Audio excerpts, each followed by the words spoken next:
Good afternoon, everyone. I am so excited about today's webinar. It's such a great topic, and we have such great experts today. So welcome to those of you joining and coming in live. I can see all of you. So welcome to today's webinar.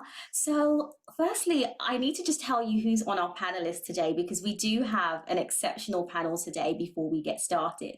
So first we have Alex Dawson joining us from Alex Martin Commercial, who is our resident expert, in fact, the expert known as the church guy in commercial property. So anything you want to know about purchasing a church or a religious property, Alex is your guy, and you're going to hear from him today. We have Des Stewart. Most of you will probably be familiar with Des. Des is our co-founder, and many of you will know, some of you won't, that we've been serving churches for over a decade, 12 years in fact. And then we have Carolyn Brown, who has been with the company since the very beginning. Most of you will be familiar with Carolyn because, like I said, she's been with the company since the very beginning, and she's often your first point of call, and she is our amazing service delivery manager. So we're going to get started because we want to keep to time today, but we have lots to cover. So my name is Katrina Douglas. Before I forget, I am head of marketing here at Good2Give, and I will be your host today, taking you through this webinar. So it goes without saying that churches want to purchase their own building. Not only is it just, practically it's really helpful. You don't have to move furniture every week. You don't have to worry about equipment. You don't have to worry about time. It's your space. But also often it's an additional revenue stream. You can have nurseries in there. You can have, different types of events in there. It's the aspiration for a lot of churches. But any of you who have tried to purchase a building know that it's quite difficult for multiple reasons. So, it's very difficult for a number of reasons, and it's not unusual for churches to be looking for a decade or more, but for a long time, and for some churches never to even reach that expectation or that goal. And so this webinar is all about giving you the best chance of actually securing a commercial building, giving you the whole truth, the good, the bad, and the ugly of what it takes to really purchase a building. And the good news is there are experts like Alex and ourselves that can help you reach that goal. So as with all webinars, we want to make this webinar as practical as possible. So it's jam-packed with practical tips and advice. There will be a Q&A at the end, so you will be able to answer any questions that you have. Also, please feel free to drop them in the chat box as we proceed. And at the end, when we get to the Q&A, I will be sure to make sure we answer those questions. So Alex Dawson is the founder of Alex Martin Commercial. Welcome, Alex. It's so good to have you on today's live. Good to meet you too, Katrina. I didn't realize we started our companies at the same time as well, about 12 years, so we're in unison. Absolutely. Good sign. So Alex Martin Commercial was started over 12 years ago. You've successfully acted on, I need to say this slowly, Alex, because you have successfully acted on well over 200 million, probably close to 300 million or more in property transactions for religious groups. And you continue to have a strong pipeline of both opportunities and occupiers, like 200 million. Over 300. Definitely nearer 300 now. Yeah, incredible. And mainly to Pentecostal churches, mainly. Okay, incredible. So we really wanted to speak to someone who had the experience, knowledge, and expertise to tell you what it really takes to secure a building for your church or charity. So you'll be dispelling any common misconceptions, explaining what you need to do to prepare to secure a building, and shedding light on the purchasing process. So you want to be staying until the very end. Don't leave, stay to the very end. So, we also want to introduce you to our co-founder, Des Stewart. Even if you know him already, I want to reintroduce you to him because Des will be sharing how we at Good2Give can help you lay a strong foundation. And that's really the first piece of the puzzle, because there's no purchasing in the building if you don't have your financials in place.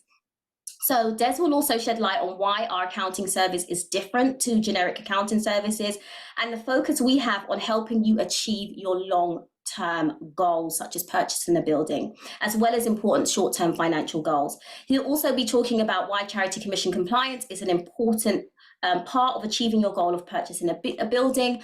And finally, Carolyn Brown, our service delivery manager, will be sharing details on exactly how we work here at Good to Give and our service delivery process. So we wanted to cover the full spectrum here, so you'll leave, like I said, with real practical advice. I want you to know that collectively, these experts have over 30 years of experience in this space. So really, there are no better people to really explain and support you in that process. And like I said, we have an hour, now 50 minutes. Ask questions, put them in a chat, take full advantage of this opportunity.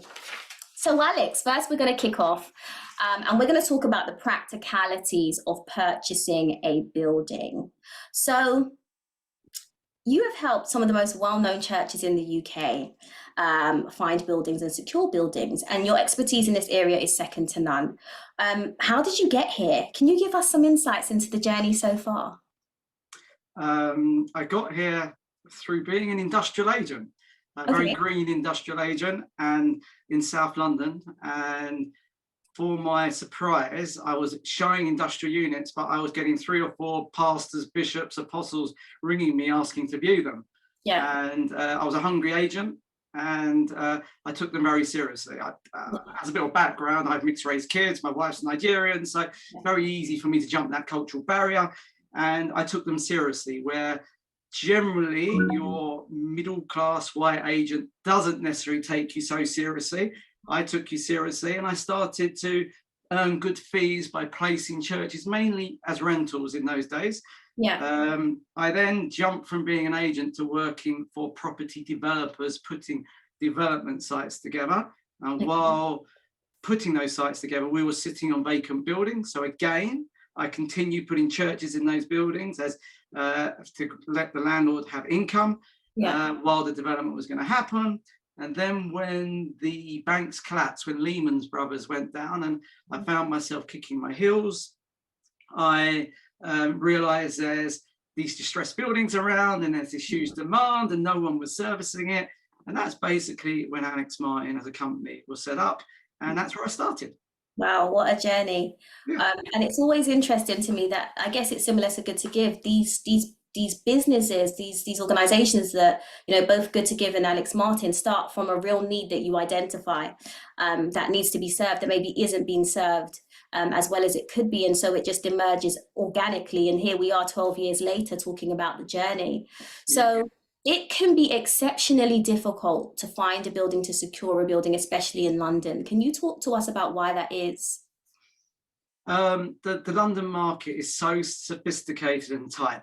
If a building comes to the market with a for sale board on it, I guarantee 10 developers have already appraised the site. Agents want to deal with developers. They know they're going to get paid. So those opportunities are already gone before a church gets anywhere near seeing it. If a building does get to the market, still there's a huge amount of prejudice out there to faith groups. They're not taken seriously. So again, if you got past the developer hurdle, you're still competing against other more conventional commercial occupiers. And many churches or many agents just do not want to deal with faith groups. And that's your big problem. A big problem. So clearly the commercial property sector is very different to the residential market. What other key differences would you say there are between the commercial market and the residential market? Because I think sometimes one of the issues which adds to the difficulty, is that sometimes maybe, you know, church leaders may be approaching it with the same way that you would maybe a residential property, but what are some of those key differences? Okay, so anyone in the church knows how to buy a home. So you walk, I want to live in Tooting, you walk down Tooting High Street, you sign up for the 5-6 agents all sitting next to each other, you wait for the properties, you negotiate, you secure your building. In commercial, it's very, very different. There's no high street to walk down, and there must be 1,000 commercial agents out there, but they are dotted around London and you don't know them, and there's no major high street to walk into. Having said that, if you're looking outside London, it is a little bit more like the residential market. if you went to Luton, there's probably only 3 agents in Luton. So you go to those 3 agents, you sign up, and you get on their books. But commercially in London, there is no high street to walk down. So the churches don't see the buildings, they don't know who to sign up to. So commercially, for instance, South London, there are probably only 8 to 10 credible commercial agents. Okay, so it's a little bit like a school tie network. We all know each other. We know who are the good ones, the bad ones, who are going to communicate what the prejudices are.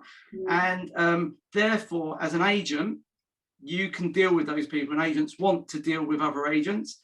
So the difference is in the commercial game, being represented by someone who knows that market is important. So faith groups think they're saving money. I know how to buy a building. It's a completely different world.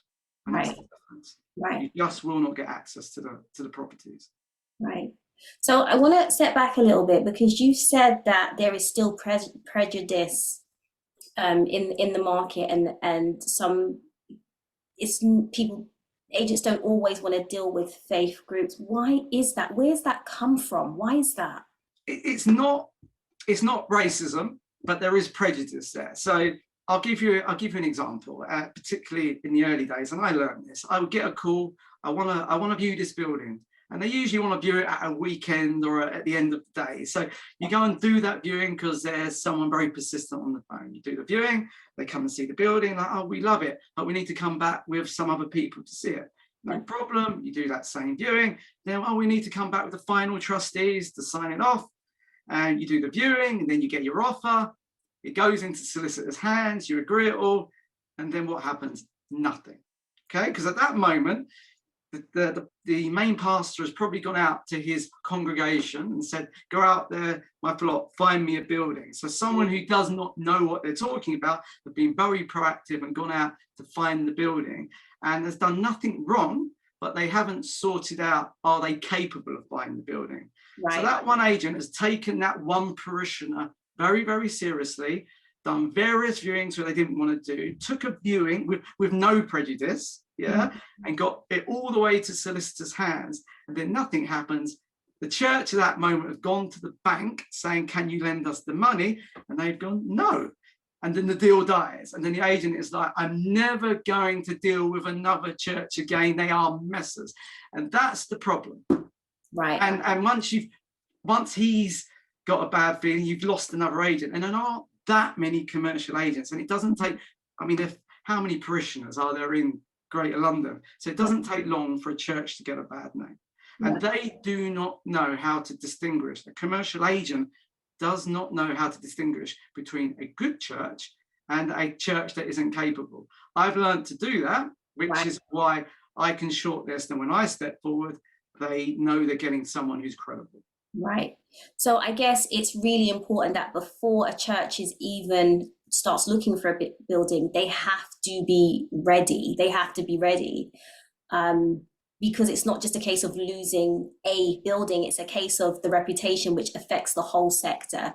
I would say, sadly, 1 in every 100 inquiries I get from a pastor or a parishioner from a ministry is capable of buying the building that they think they're capable of buying. And I have to advise them to stop. I ask the question, well, what's your charity number? Where's your funding coming from? And they will say, don't worry about the funding. We've got it. We can do it. How are you justifying that? We can do it. And then my next question is, what's your role within the ministry? And I'll say, I'm a parishioner, or maybe I'm one of the elders. Well, what's your turnover? I don't know. And you realize they do not know. And I have to slow them down. Right. So let's do a poll. Let's stop to do a brief poll. And I'm going to ask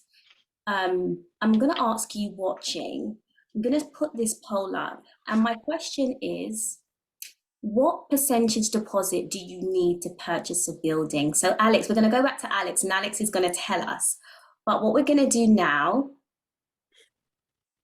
oh, okay, well, can you see that? Can you see that poll? I can see it. Okay, perfect. So can you all let me know, type in Yeah. What percentage deposit do you need? Can I do it?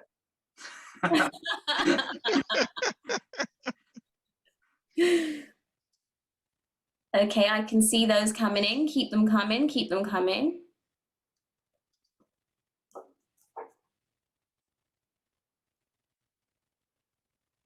Kat, I think it's a little unfair. The hosts, we can't vote.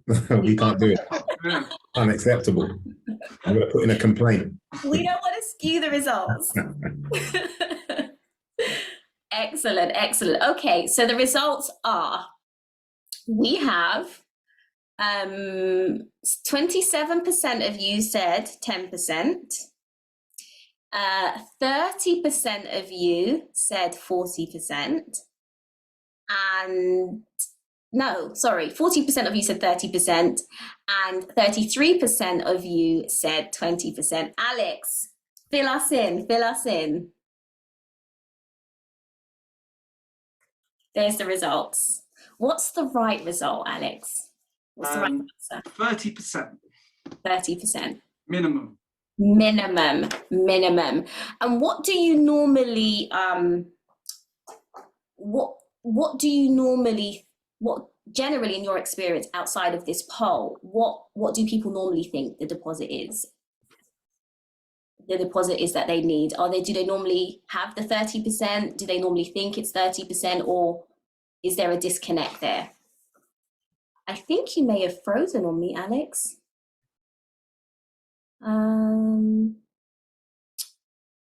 These are the joys of going live. I'm sure Alex will be with us in a mo. Sometimes this happens with technology, but we were just getting to the good part as well. I'm sure Alex will be back in a moment. So tell me, let's chat while we're waiting for Alex to come back. So we have a couple of questions here. Alex, you're back. You're back. Excellent, excellent. Okay, I think you're muted, Alex.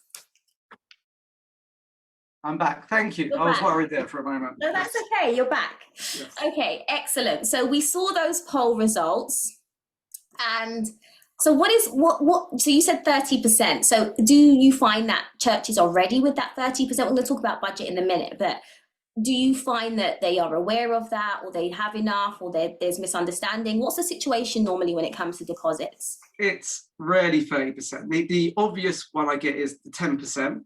Generally, I say, how much can you afford? They say £1 million. And I say, what have you got in the bank? £100,000. The moment they get 100, they think they can afford £1 million. Right. And then you have to step back and educate and take them through it. Yeah, through it. Okay. So what are some pitfalls that you see that churches really need to avoid if they're serious about purchasing a building? In terms of the funding, how much they need around them? Yeah, so in terms of funding, or just any area really, anything that you see, oh, ouch, that's gonna be an issue. That's not gonna work in your favor. That's not great. Maybe you shouldn't do that. Excuse my cat joining us. Yeah. Okay. Yes, proof of funding is key. Don't go looking until you know what your money is, and it might not be the answer. You might not hear the answer you want to hear, but as long as you know the reality, you can then pre-plan for the future. Right. So if someone says to me they've got 100, I go, that's a great start. Now we aim for 200, and it might be that I can create some sort of rent to buy deal where you put a deposit down to get you there. But I've got to believe you can get there. I don't want you investing and putting at risk 100 and then losing it, because you're going to blame me. And sometimes I have to pull people back in. So it's all about the funding in some form.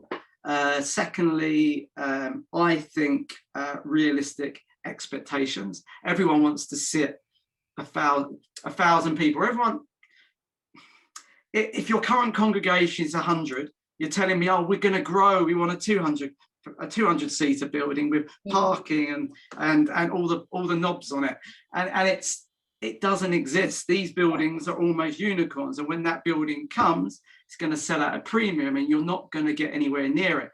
In fact, it's possible if you want to get on the property ladder, it's probably getting a building that's smaller than you need, but you're in. And maybe you've got to do double services or whatever, but you're on that ladder. Keep your expectations in check. Amazing. Really, really good advice. So if you want to purchase a building, especially in London, what type of budget are you looking at? Okay. If you're sub, say 100 people, 100, sub 100, I think you're looking at 500 to 600 to maybe £800,000 in London. Yeah. If you are looking for 200 to 300 people, I definitely think you're over 100, maybe 1.2. I had a little building in Wallington, 5,000 square feet, but 2 small halls in Wallington, just gone under offer. Went to the market at 1,050,000, but we're under offer at 1.4. 20 offers on that, and many of them cash purchases. And if I hadn't kept the control of the bids up to a point, I suspect it could have gone even 1.6. And we're talking, it just, again, if the stock is right, the demand is phenomenal. If you want to see it, say 500 to 700 people, you're into £2 million plus. And if you're talking about 1,000 people, anything from 3 to 6 million. Wow. It really does put it into perspective. So it's not just the deposit and the mortgage, is it? There's something that you call shortfall. Can you explain what you mean by that? Okay, so a church could do everything right. They could get their 30% deposit, gone to Barclays, wherever it is, the mortgage is ready, and then they go to buy the building. And let's say the building's being guided at 800 because the demand is so phenomenal. Although they can offer the asking price, particularly sub £1 million as well. They offer the asking price, the chances are a premium will be have to pay for that building. So I suspect it will end up going under offer at £1 million. So suddenly your 30% deposit isn't enough. There is a shortfall. So you need to have the additional funds to make up that shortfall. Also, the building may need some work doing on it. So the bank may turn around and say, yeah, we'll value it at, say, the 850, but we need to see that you're going to sort out that roof problem or install that central heating. So actually, we'll give you the money, provided you can show you've got the additional 40,000, £50,000 to do those additional works.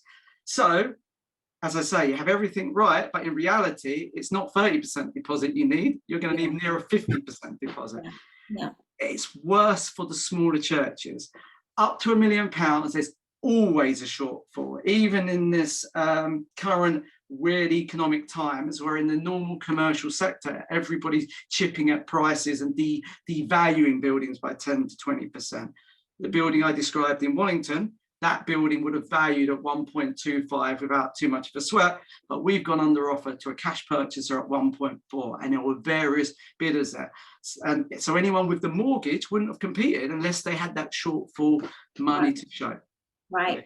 And I think what we're hearing here is knowledge really is power. And I think as you begin to speak, you're beginning to see why I guess so many churches are missing out on buildings, because, you know, when we discussed prior, I had no idea about things like shortfall and things like that. Maybe some of you listening here didn't either, but the point of this webinar is arming you with the knowledge so that you can prepare and really have realistic expectations about what is possible and what needs to be in place.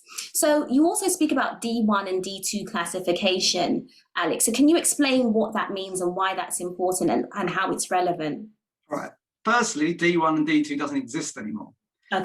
Okay. So as of June, firstly, D1, I could give it, D1 was faith, nursery, medical, education.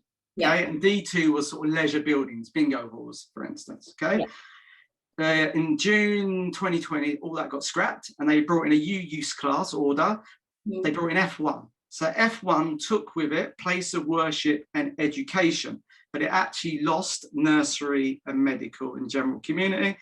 The D2 leisure buildings went into something called sui generis, and everything else got wrapped up in a U class called E class. So E class includes office, industrial, retail. And I think it was all about improving the viability of the high street, and they were just trying to pump everything in there. But what it has done is reduced the old D1 set to F1 to make it even more rare and even harder to secure, because there aren't different bands that you can jump between. You can only now look for educational buildings or faith buildings to be within that use class. So it's very, very difficult.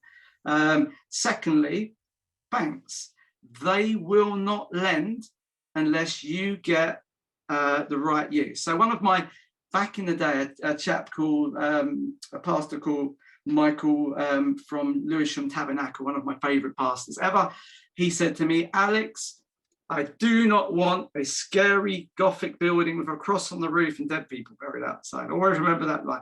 I want a big box, get me a warehouse. And that's great. A warehouse is perfect for a Pentecostal church, but they do not have the right use. Okay, and getting a change of use in that is very difficult. And government is always protecting employment generated buildings. So the only way you get a change of use, if you can argue that it's been marketed for its existing use for 2 years, definitely a year, maybe 2 years, and therefore that use is obsolete, so we can now consider an alternative use. But that's the same argument residential developers use. So again, you're going toe to toe residential developers, and they're likely to have seen it first. Okay, so again, I get a call every week saying, I just want a warehouse. Will they do it? It's very, very difficult to find. Yeah. Okay. That's helpful. That's helpful. So, similar to our process, one of the first things that you do, and I know Des does this as well, is that you look at the Charity Commission. You said that you're very well versed in being able to tell if a church is ready or not. And am I right in saying a Charity Commission is one of your first points of call? Always my first point of call. Okay. So, I mean, I'm not a mortgage broker, and the mortgage broker will say, oh, you've got to look at the available income and what's here and what's there, and if they're paying rent, we can use that for paying a mortgage. And it's a complicated formula, but I don't work that hard. All I do is treat your turnover like a salary. So if you were going to buy a house, you would know the bank would look at your salary and say, oh, okay, you're earning £50,000 a year. We can afford to give you a mortgage of 4 to 5 times your salary, because that's what you can afford to pay back. So that's all I ever do. Go straight to the Charity Commission website with your charity number. I look at your turnover. It says 100 grand a year. Okay, the bank's going to lend you 500. It's technically wrong, but it always reverts very similar to that. Also, I'd look at it and I would see how many years accounts have you got. Ideally, you need to see at least 3 years accounts, so there's a track record. And I also look to see if there's any red on there. And red usually means you're late with submitting your accounts. And again, it's a huge red flag for a lender, and you would have to have a good explanation as to why you're being late. So they're straight to that, and then I'm like, okay, they look good, and then we take it from there. Yeah. So no, it's really good to hear that, because I know sometimes we'll tell prospects and clients that actually it's important that your charity, you have a good Charity Commission record, and sometimes they don't fully realize how important it is, but that really kind of explains that. So clearly accounts and compliance is an important part of that, and we're going to speak to Des about that. But before we move over to Des, Alex, is there anything else that you'd like to share with the viewers? Any other tips and advice? No, I mean, I would sell myself a little bit. What I would say is the trust, you need to treat me as if I'm on your panel, as a trustee member. Pick my brain. It's not all about the money. I'm a great believer in karma. The property market, particularly in London, is ruthless. Okay, and you'll get lots of bad advice and be sold a dream. Also, I would heavily advise, I've heard horror stories where trustees have relied on friends, family, and other members and signed up and done stuff which has actually backfired and put them in a huge hole. You should outsource your professional advice. I'm advising a church at the moment where their own solicitor advised them to sign some sort of option agreement, and it was in the solicitor's favour that they now can't sell the site unless to their neighbour where there's a potential development without him taking 50% of the profit. And there is so much skullduggery going on there just because they don't outsource and get the main professional advice. So there you go. It's not all about the money. I would much prefer to give you some good advice, point you in the right direction with people I know and trust. And one day I'll sell you a building, be it a year or 10 years from now. But that's my advice. Yeah, absolutely. So if you want to connect with Alex, his website is alexmartin.co.uk, and you're also on LinkedIn, aren't you, Alex? Absolutely. I would also advise that we're going to give you a contact form as well, because some of the things that Alex has been speaking about, we can help, make sure that you're actually ready to even go to that next step. So we're going to have at the end, we'll share a contact form with you. And so you will be able to complete that form as well. And one of our charity advisors will be in touch. And if you are ready, we will, make an introduction as and when it's, appropriate. So Des, welcome. Thank you. And thank you, Alex. Please stay. And so I'm sure we're going to have questions at the end. So yes, I'm sure people have lots of questions for you. Sorry. No, it's funny. I was speaking to a pastor friend of mine yesterday, and I was like, right, we've got a webinar happening tomorrow. You've got to jump on it. I said, we've probably got one of the best experts in London, probably the UK, on this. And he said, hold on. He goes, hold on. He goes, I know who it is. He goes, and I was about to tell him. He goes, no, don't tell me. He goes, I know. He goes, Alex. I said, yeah, that's the guy. So, thanks, Alex. Thanks for joining us. We always try to have the best on here. So Absolutely. Thanks, Alex. So hi, Des. Always great to interview you. Even though I speak to you often, it's always good to have you on these webinars and to speak. In fact, I can't remember when last I was actually on one of our own webinars. So it's actually nice to be here, indeed. Yeah, no, it's great. So as many will know, some won't, you are the co-founder of Good2Give alongside Corey Belfon. The company was started back in 2010 and has helped over 400 churches maximize their income. Over the past 12 years, Good2Give has successfully processed more than 115,000 gift aid claims, and over 12.3 million worth of income has been given back to our clients. Now, I've said that a million times and it never becomes less impressive to me. And that number is probably what I know is definitely bigger than that. Both of those numbers are bigger than that at the moment. So yeah, suffice to say, alongside Alex, the business has been established the same time as Alex Martin as well. So it's great that you guys have that synergy. So you definitely know what you're doing, Des. Definitely know. If you want to know about the stats, then you need to bring Corey on here. He lives with the data. But no, I mean, look, at the end of the day, God's blessed us, and I would certainly say of the churches that have worked with us, they've found us to be a blessing on a number of levels, no more so than even just things like we're doing here today. I think it's paramount for the body of Christ to understand and get sensible, tangible, good information. So important, so important. So let's get straight to it, Des. So why is it more important now than ever that churches get their finances in order? To be honest with you, it's always been important. Unfortunately, churches, and some other charitable organizations haven't always seen it as the primary thing to do. But you're answerable to the Charities Commission. They're the adjudicators of the scheme. For you becoming a charity, bear in mind that when you become a charity, you get various tax breaks, whether it be corporation tax straight off the bat, whether it be in some cases, you get VAT breaks, not in all cases. I know that's probably going to be a question at some point. We're a charity, we shouldn't pay VAT. Well, you do pay VAT, but you do get some breaks on that from time to time. And things like rates, you can get up to, between 80 and 100%, in terms of reduction on rates. So it's actually favorable being a charity, but as being a charity with those breaks, you're also then required to make sure that your record keeping is tight, is good. That's paramount. So you've always had that. But in line with what we're talking about here today, which is to be able to say, right, I want to be able to go on and purchase a property or something, whether it's short term or long term. If you don't understand your finances, I don't understand how you could even purport to understand what you can go out to get.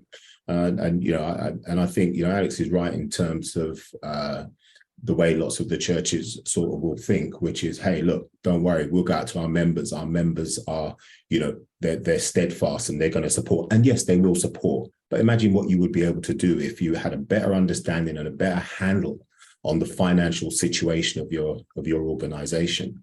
And, you know, that for me is pretty important, you know, to understand where you are from day to day, if not at least month to month. Most charities tend to, and I'll say, they just run by faith, right? And they say, I will leave it into the hands of God. He will help. And the reality is, you know, God's already helped. He's given you the knowledge. He's given you the experts. He's given you everything you need to make everything you want to do viable. It's just about you understanding and playing the game correctly. Keep your records good, keep your finances up to date, and understand what you're able to do from what you can't do. Yeah. That keeps it realistic. Yeah, really, really good. So I want to just reference a recent Financial Times article, which I found really interesting. So it says, according to a recent article in the Financial Times, the number of charities claiming gift aid has declined from a peak of 73,210 in 2018 to 2019 to 65,470 in 2021-2022, a trend the government ascribed to fewer charities claiming smaller amounts. According to the same article, a recent poll by Charities Aid Foundation found that more than 1/5 of the regular donors in the UK are considering reducing donations over the next 6 months to relieve financial pressure. So we can see a couple of issues there. So this will make it even harder for churches to purchase building. If people are giving less, if they're claiming less gift aid, what can we do, Des, to help churches in these times, in these tougher financial times? Yeah, well, you know, it's funny. There's sometimes our mindset does have to change. You know, you'd be surprised that whilst there are you know, a lot more of charitable organizations now become akin to actually claiming gift aid and understanding that gift aid is a good source of potential for them, what they're not necessarily doing is utilizing all the facets and elements that there are, you know, certainly within the service that we provide to help them to be able to claim more. One of the things we do is to help them to maximize their income. Okay. Yeah. And maximizing your income doesn't mean you do the same thing that you've always done to receive what you've always had. It means sometimes trying to look out for something a little bit new and a little bit niche. So the way in which we actually manage the whole gift aid maximization process, you know, you won't find that out there typically. So just give you a very simple example. And this is on what you just mentioned about, even in regards to the small donations. When churches come to us, one of the things we do is we assess them and assess their ability to claim multiple pots of gift aid claiming. So you have the traditional gift aid claiming, and then you have something called the gift aid small donation scheme. The gift aid small donation scheme, depending on how many branches you may have, can actually allow you to claim multiple pots of the gift aid small donation scheme across a number of the different branches in different local areas. Lots of churches don't really know about that. And it's one of the things I keep referring back to what Alex said, is go out there and the expertise is out there. Don't always rely on what you have in-house, because that's where a lot of the problems dwell. You know, you're only going to know what you know, not what you should know, because there are people out there with their finger on the pulse, on the button, to understand all the new things that come in. So, you know, there are things that we're doing to help churches totally maximize their income. And even in times like these, where, yes, people are, there is a belt tightening that is no doubt happening. But I think without thinking outside of the box, then all you're doing is you're just creating that smaller pool from which you can draw from. Yeah, you know? Absolutely. So, you know, clearly we help churches with gift aid income maximization, gift aid small donation scheme. We also have an accounting service. Can you just tell us a little bit about that and how it's different to a generic accounting service? Before I'm even going to just touch on the accounting service, and I will, one other thing that churches are typically bad at, and I'm really, really bad at, is they don't retrospectively claim on a regular basis. What they do is they will give themselves a round of applause because they managed to claim for 2 years in the past. But how many donations in the past, are sitting there unclaimed because they were unable to claim data, they were unable to capture the data that they needed at the time. But later on, they actually, people who would have donated maybe a few years ago, gave them some information, didn't give it all to them at that time, but have come back later and donated again. With the service that we provide, we're actually able to claim multiple times retrospectively over a 4-year period. And in actual fact, a number of the ministers that I speak to who literally, call me up and just say, look, we wouldn't actually be able to do what we do without you guys, and that is really important. I mean, I actually love talking about that stuff. I know time is necessarily on our side this morning, but it's really a key factor in trying to help churches to maximize. But you was asking about the accounting system, so let's go into that.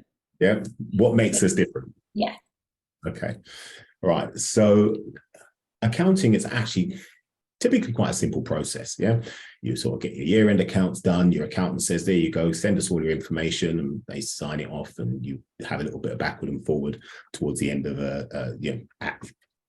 let's say several months after your year end, which for me is typically a bit of a problem, because what it means is that you are actually waiting until well after remember, I've spoken about most of our churches, unfortunately, don't have their finger on the pulse. They don't really understand what their financial situation is from 1 month or even 1 year to the next, until such time as the final set of accounts are done, and now they're signing that off. Bear in mind, you have actually done 12 months of operation. If you're a charity, you have 10 months in which to then complete your accounts. If you're a company limited by guarantee with no share capital and a charity, then you've got 2 elements of accounting you have to do. One is for the company's house, which is in 9 months. And then obviously you've got the accounting one, which is the charity commission one, which is also done in 10 months.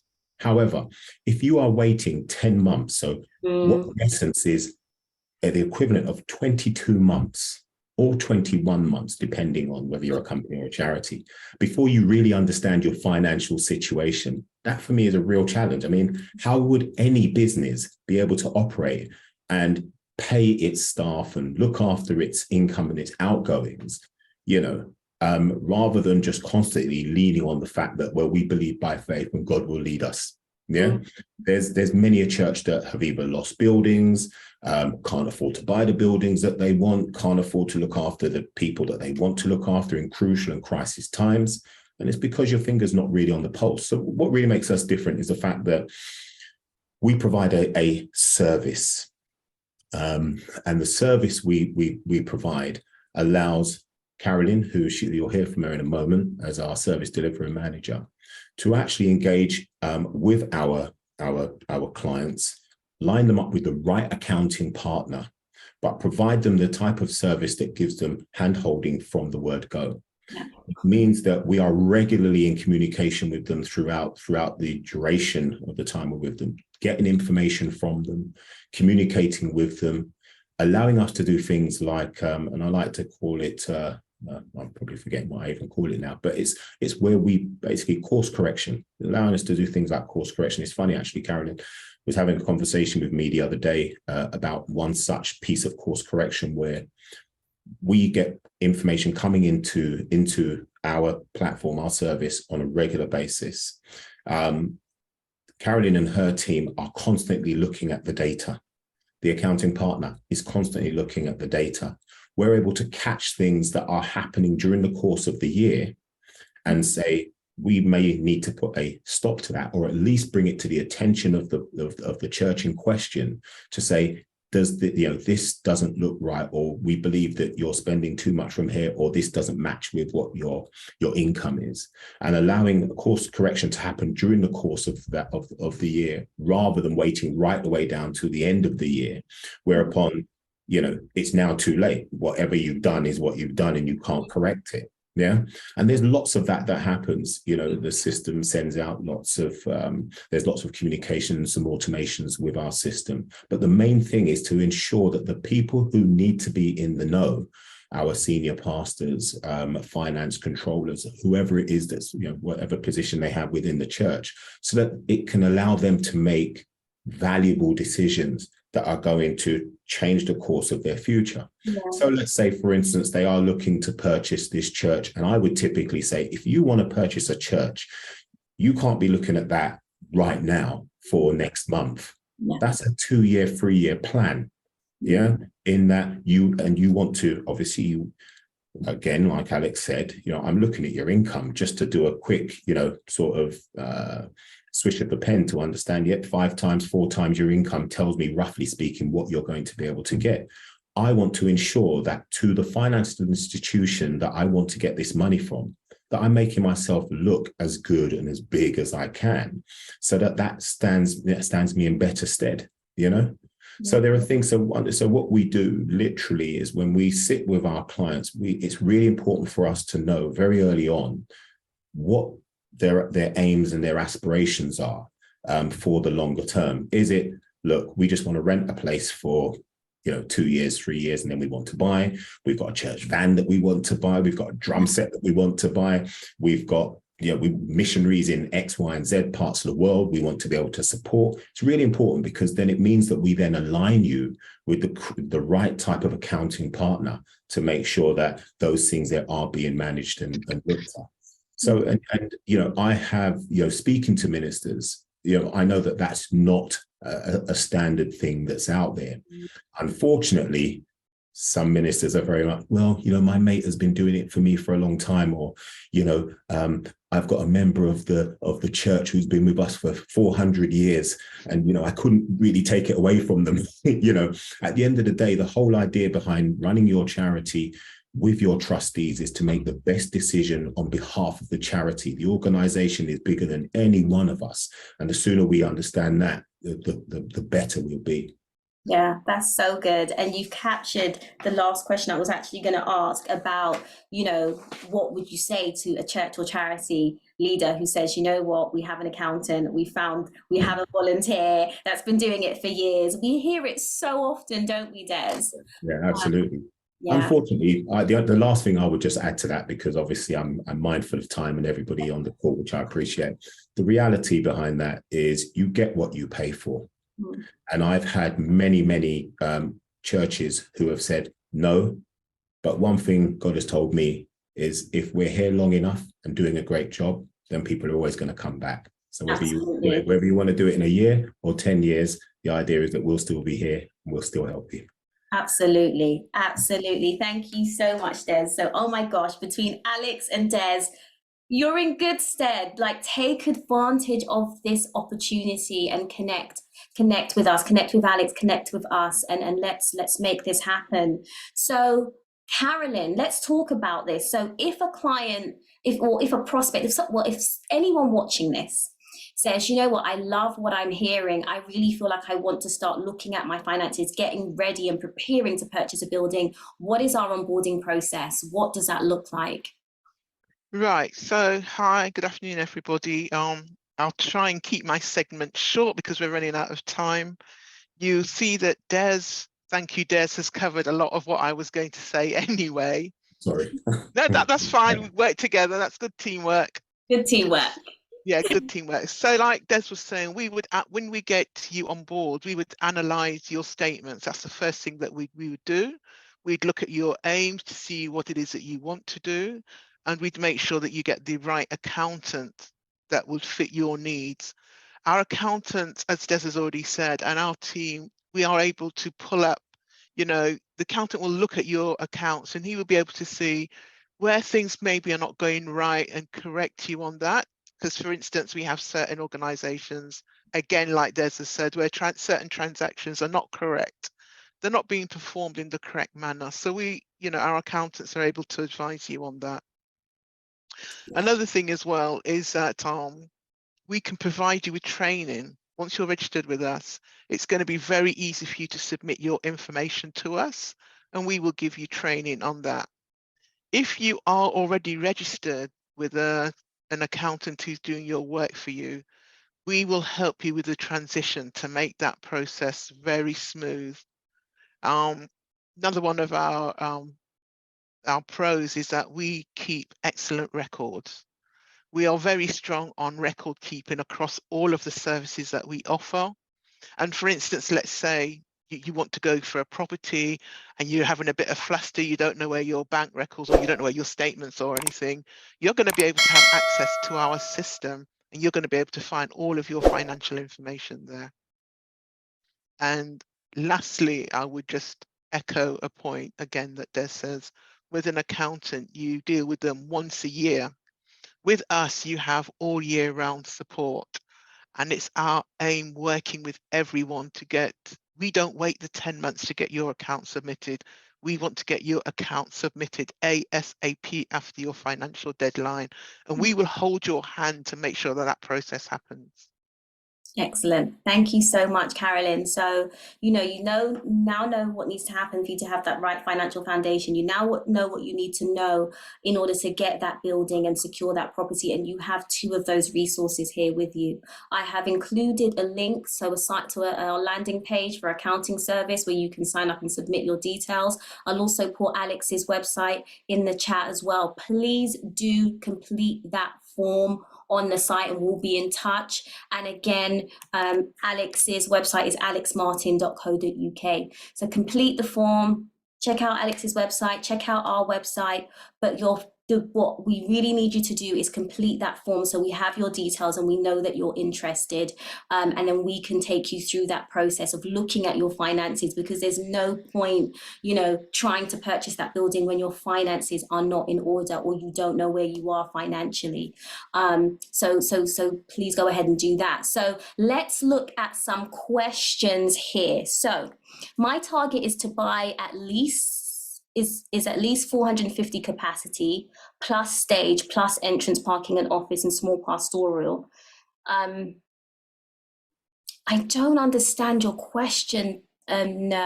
Sorry. So my target to buy is at least 450 capacity plus stage plus entrance parking and office and small pastoral. D1, and how much is it worth? Basically, he's asking what's the typical price of a D1 property. Right, okay. Now we know D1 doesn't exist and it's an F1. Thank you, Alex, for that. And he's saying he wants to actually buy a lease, so he's looking to lease it for a number of years. So I guess it would be dependent on the number of years that he wanted to. But Alex, that's okay. Well, firstly, I'd say it's in my opinion, it's actually harder to rent an F1 building than it is to buy an F1 building at the moment. And the problem is landlords and banks don't understand the religious market. So a landlord doesn't want a church in the building. So if you had for instance, a gym or a church paying exactly the same rent, actually, let's say they're paying 50 grand a year rent, the church, the landlord might be able to pull out £500,000 max from that, but the landlord might be able to pull out £1 million with a gym in there. They just don't have the same yield return basis. That's probably a little bit above people's heads, but landlords do not want churches. Plus, if a church doesn't pay its rent and they have to kick them out, it's really, really bad press. So again, they're very paranoid about having churches in the buildings. Now, I think the leasehold market may improve, but that's because the economy is having a bit of a nosedive, and you may have landlords sitting on vacant buildings soon, willing to consider alternative uses. Well, we're currently not there yet, but finding a building with the right consent for rent is very, very difficult. Maybe, sorry, I know time's running out, maybe they'll be willing to put you in and you'd have to take a view where you take occupation and you rent it and try and go for planning retrospectively, but there's all sorts of risks there, and that would need me to walk you through it over a longer period. So we can talk about that another time. Okay. So another question, is there any useful websites or anywhere on the internet that churches who are just on their first steps or starting to think about property purchase can go for guidance? Sorry. That's okay. I guess what I would say, we're providing that for you here, and I would say come and talk to us. But that would be kind of my. Yeah, I mean, the only websites to find stuff are on EGI, Property Link, Rightmove. There are buildings on there, but you still got all the same hurdles that we've discussed. Absolutely, and that's one of the big reasons why we're doing this webinar and answering these questions, because that I don't think there is actually just a website that will tell you all of this. This is kind of an inside scoop. Alex, is it safe to say that even if a property has ended up on a website, the likelihood is that it's already been seen by all the developers? You know, they've already done all the due diligence and seen that it's probably not necessarily, I don't know, you know. 100%. Okay, the amount of buildings I get offered off market before they even get to the market, they say, look, this is coming to the market, I've got the contract on it, or I can get the contract on it, but would it be of interest to church? And I'm like, look, if you can secure it, I will then take it to the market. Now that developer might then make $500,000 on it, but at least you will be buying it at the bank valuation price, and I can construct that deal. So you've got to accept they're going to make money off the back of you, but at least it's kind of off market. But that's why you get nowhere, or churches get nowhere near these buildings, because every developer is seeing them before the market sees it, and then they're coming to me anyway saying, can it be sold? And I think, you know, probably, I'm not sure how long we got left, we're right on 2, but I would certainly say one of the things you spoke about earlier is the churches have to really know themselves. Let's not go down the road of committing resource and time and energy and not be in a position to really transact when it really comes down to it. You know, you need to really understand who you are. And the only way you're going to be able to do that is to have a good understanding of your financial position. Most churches I know don't even work with budgets or forecasts or any of that type of thing. So, you know, if you don't understand, you know, your own organization, it's going to be really, really hard for sort of a financial institution who likes stability to be able to also back that same play. So it's really important to know who you are. Yeah, I'm gonna bring these few questions to you all, but I see some of you raising hands. What I'm gonna do is give you an email address to be able to submit these questions if we don't get to all of them today. If you are raising your hands, I'll take 5 more minutes to answer these questions, but we will also give you an email address to submit them, and then we can potentially come back to you. In fact, our charity advisor is going to call each of you afterwards as well. But I do see you raising your hands. Drop your comments or your questions in the box, and if we can, in the next 5 minutes, we will do our best too. Right, next question. So charities can disapply VAT on building opted to tax to the extent, can you see this, Des, in fact, because can you see this question from Chris? Okay, I'm trying to look through it right now. Let's have a look. So charities can disapply VAT on building opted to tax to the extent that a building is used for charitable purposes. I understand HMRC regard room hire as a VATable supply. So all room hire would be regarded as non-charitable use, thus negating the disapplication. Instead of room hire, would organizational memberships in a community hub be VATable? Okay, well, I'll tell you what, I'll have to come back to you on that particular question there. All I can say to you is that for the most part, for charities do pay VAT. There are obviously moves and changes in the space, and I know that there's been a lot of push and pull on the government in terms of the charitable sector, especially in times like these. But then most of the time when charities are able to get a reduction in VAT, it tends to be on what they call capital expenses versus revenue expenses. So if you are doing some work within the building that is used for your charity, and there are some of the uses that you are doing that work for, so for instance, maybe hearing loops or disabled toilets, things like that, then there are a reduction on, you can, as long as you're working with a supplier who's putting that in, and that supplier has negotiated with the VAT office on your behalf, then you would be able to do that. In actual fact, up at HMRC's website, there is a very clear distinction on all the reducible or the non-VATable elements that a charity can actually apply for or can get. But in terms of, a particular room being VATable versus being non-VATable, that's something that we'll look to come back to you on that. Okay, great. So if my interest is redevelopment of my property, can Alex advise? As in residential redevelopment? Glenroy, do you want to type your response in? In the meantime, I'll go to the next one. So we are currently working on arranging finance, knowing that a building is going to come to market 12 to 18 months.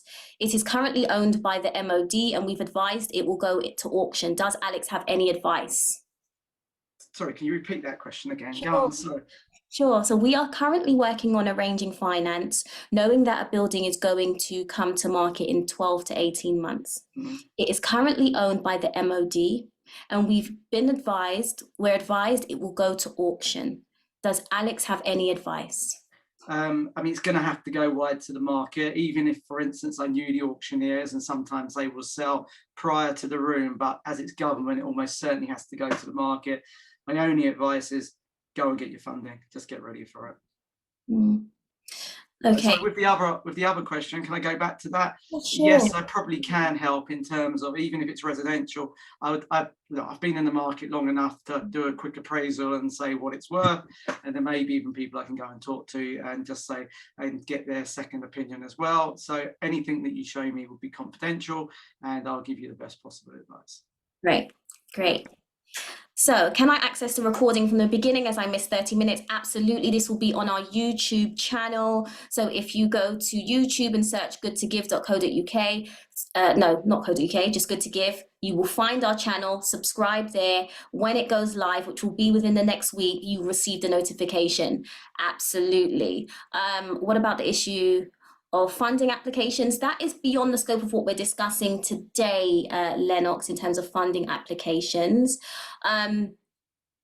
Alex's thoughts on buying land and building from scratch. It's an absolute dream. I get asked the question once a month. Land doesn't exist in Greater London. Again, every developer will get it way before any church will get anywhere near that site. It's a dream. Sorry to be so hard. Okay. Okay, great. So I can see that chat. Go ahead, Des. Were you going to say something? Yeah, I was just going to say, just in respect of just the question before about, what about the issue of funding applications? One of the things that we do, and we don't do funding in the way we used to do before, which was to try go out there and get funding. I'll be honest with you, it's one of the hardest things ever. And in the current climate with COVID and everything else, everyone and their cat and their dog was putting in for funding, and funds were either getting reduced and to be divvied out as fairly as possible, or the funding applications just totally dried up and it just didn't happen. But one of the things that we do through our accounting service is to at least make sure that you're in the best position possible for funding. One of the things that funders really do like, and I know it's outside the scope of this, but I think it's just good to quickly touch on it. One of the things that funders do and they like is they will look back at your history in terms of how you've spent money before, whether or not you have experience of actually spending money, and whether or not you can even do the things that you're suggesting that you can do. And so, again, as part and parcel of planning and making sure that you're in the best position possible, we make sure from an accounting point of view that you look the best that you can look to try and help you apply for the best fundings that are out there. And if we come across partners that we think would be good for you to partner with, then we would introduce you to those partners, and you then take up your relationship with those partners and then go for your funding. So that's really what we do here. We also make sure that you are maximizing on every bit of income that comes in, i.e. through gift aid. There are some churches who literally claim every now and again. So they might claim this year and they might claim that again next year, rather than it be an ongoing thing that in which you claim. And bear in mind the fact that you can claim gift aid retrospectively up to 4 years. The retrospective window keeps on changing. So as you finish your current year, your oldest of your 4 years, you can no longer claim on anymore. It's actually diabolical, the amount of churches that really don't maximize on the full retrospective 4-year claiming period. And that claiming on that period is an ongoing thing. You have to just keep it going. And that's part and parcel of what we do, why we've actually managed to raise so much money across the churches for those who are really taking it seriously. So if you want to get your building, if you really want to put yourself in the best financial position, the things that we've spoken about here today, you have to do. It's not even not asking you, I'm telling you, you have to do. Yeah, Absolutely. Thank you so much, Alex. Just gold. Des, so many gems. Thank you so much. Yeah, for your expertise and advice. Thank you to those of you who let me know that you couldn't see the link. I hope you can see it now. So I have put the link to our accounting page where you can submit your details to the form. I have also put Alex Martin's the web address for alexmartin.co.uk. Complete the form. Let us have your details, and a charity advisor will be in touch. In fact, our charity advisors are going to be in touch regardless, and follow up with you. To answer any remaining questions that you have and see how we can support you further. So thank you, all of you, for joining live. Like I said, before you go, Kat, yeah, I'll be honest with you, we spoke about this anyway, and there's going to be a part 2 to this. Yes, thank you. Remember that, where we aim to get Alex back again. We'll get one of the best brokers in London back in again, or in for the first time. You know, I've enjoyed this one so much. I'm coming anyway, so it just doesn't matter. I'll just be there. All right. So amazing. I think so it's a part 2. I think we're actually going to have it. We'll go to a studio somewhere. We'll stream it, and and then hopefully we can have a more in-depth because there's a lot of questions that are coming through, and lots of good questions as well. And the fact that we've gone 10 minutes over, but there's a lot to pack in an hour. And I think we need more time to really take some questions. And it'd be nice to have some live questions as well, you know, people talking, engaging, and so on. So yeah, I look forward to that. You up for that, Alex? Yeah, always love a part 2. Yeah, absolutely. Thanks so much for that, Des. Yes, we are definitely having a part 2. So we're excited about what's going to come off the back of this. Stay in touch. Look out for the part 2 and the details and information about that, and stay close to us. And we will absolutely speak soon. Any final words before we sign off? Yeah, just get your finances in order, get your plan together, and really, like I said, just understand who you are. Don't bite off more than you can chew, and that's it. Absolutely. Thank you all so much for joining live. Thank you, Alex. Thank you, Carolyn. Thank you, Des. And we'll speak to you all soon. God bless, and have an amazing rest of the day and rest of the week. Bye-bye. Take care, guys. Thank you. Bye-bye.